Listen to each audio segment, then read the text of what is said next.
सभी भक्तजनों को जय श्री कृष्ण।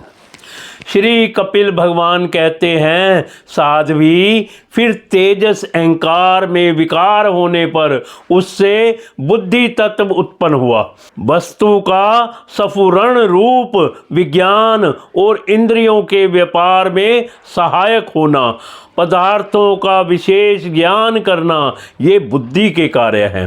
वृत्तियों के भेद से संशय, विपर्य, विपरीत ज्ञान, निश्चय, स्मृति और निद्रा भी बुद्धि के ही लक्षण हैं। यह बुद्धि तत्व भी प्रद्युम्न है। इंद्रियां भी तेजस अहंकार का ही कार्य है। कर्म और ज्ञान के विभाग से उनके कर्मेंद्रिय और ज्ञानेंद्रिय दो भेद हैं। इनमें कर्म प्राण की शक्ति है और ज्ञान बुद्धि की भगवान की चेतन शक्ति की प्रेरणा से तामस अहंकार के विकृत होने पर उससे शब्द तन्मात्र का प्रादुर्भाव हुआ। शब्द तन्मात्र से आकाश तथा शब्द ज्ञान कराने वाली श्रोतेंद्रियां उत्पन्न हुई। अर्थ का प्रकाशक होना, ओट में खड़े हुए वक्ता का भी ज्ञान करा देना और आकाश का सूक्ष्म रूप होना, विद्वानों के मत में यही शब्द के लक्षण हैं। भूतों को अवकाश देना, सबके बाहर भीतर वर्तमान रहना तथा प्राण, इंद्रिय और मन का आश्रय होना, ये आकाश के वृत्ति कार्य रूप लक्षण है। फिर शब्द तन्मात्र के कार्य आकाश में काल गति से विकार होने पर स्पर्श तन्मात्र हुआ और उससे वायु तथा स्पर्श का ग्रहण कराने वाली तब गिंद्रियां त्वचा उत्पन्न हुई। कोमलता, कठोरता, शीतलता और उष्णता तथा वायु का सूक्ष्म रूप होना, ये स्पर्श के लक्षण हैं।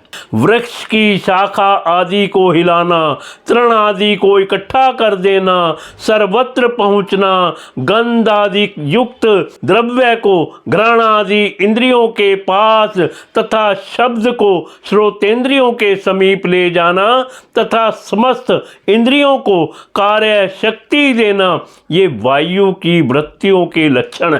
तदंतर देव की प्रेरणा से स्पर्श तन्मात्र विशिष्ट वायु के विकृत होने पर उससे रूप तन्मात्र हुआ तथा उससे तेज और रूप को उपलब्ध कराने वाली नेतेंद्रिय का प्रादुर्भाव हुआ।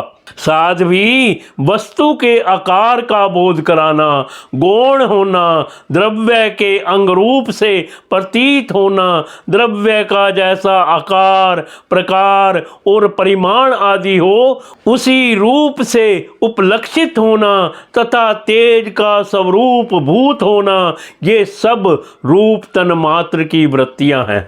चमकना, पकाना, शीत को दूर करना, सुखाना, भूख प्यास पैदा करना और उनकी निवृत्ति के लिए भोजन एवं जलपान कराना, ये तेज की वृत्तियां हैं। फिर देव की प्रेरणा से रूप तन्मात्रमय तेज के विकृत होने पर उससे रस तन्मात्र हुआ और उससे जल तथा रस को ग्रहण कराने वाली रसनेंद्रिय जिह्वा उत्पन्न। रस अपने शुद्ध स्वरूप में एक ही है, किंतु अन्य भौतिक पदार्थों के संयोग से वह कसैला, मीठा, तीखा, कड़वा, खट्टा और नमकीन आदि कई प्रकार का हो जाता है। गीला करना, मिट्टी आदि को पिंडाकार बना देना, तृप्त करना, जीवित रखना, प्यास बुझाना, पदार्थों को मृद कर देना, ताप की निवृत्ति करना और कूप आदि में से निकाल लिए जाने पर भी वहाँ बार बार पुनः प्रकट हो जाना, ये जल की वृत्तियां हैं। इसके पश्चात देव प्रेरित रस स्वरूप जल के विकृत होने पर उससे गंध तन्मात्र हुआ और उससे पृथ्वी तथा गंध को ग्रहण कराने वाली घ्राणेंद्रियां प्रकट हुई।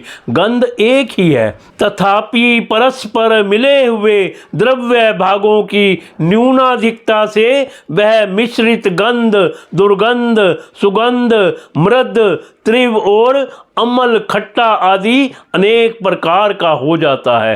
प्रतिमादि रूप से ब्रह्म की साकार भावना का आश्रय होना, जल आदि कारण तत्वों से भिन्न किसी दूसरे आश्रय की अपेक्षा किए बिना ही स्थित रहना, जल आदि अन्य पदार्थों को धारण करना, आकाश आदि का अवच्छेदक होना, घटाकाश मठाकाश आदि भेदों को सिद्ध करना तथा परिणाम विशेष से संपूर्ण प्राणियों के स्त्री तत्व पुरुष तत्व आदि गुणों को प्रकट करना, ये पृथ्वी के कार्य रूप लक्षण है। आकाश का विशेष गुण शब्द जिसका विषय है वह श्रोतेंद्रिय है। वायु का विशेष गुण स्पर्श जिसका विषय है वह तवगिंद्रिय है।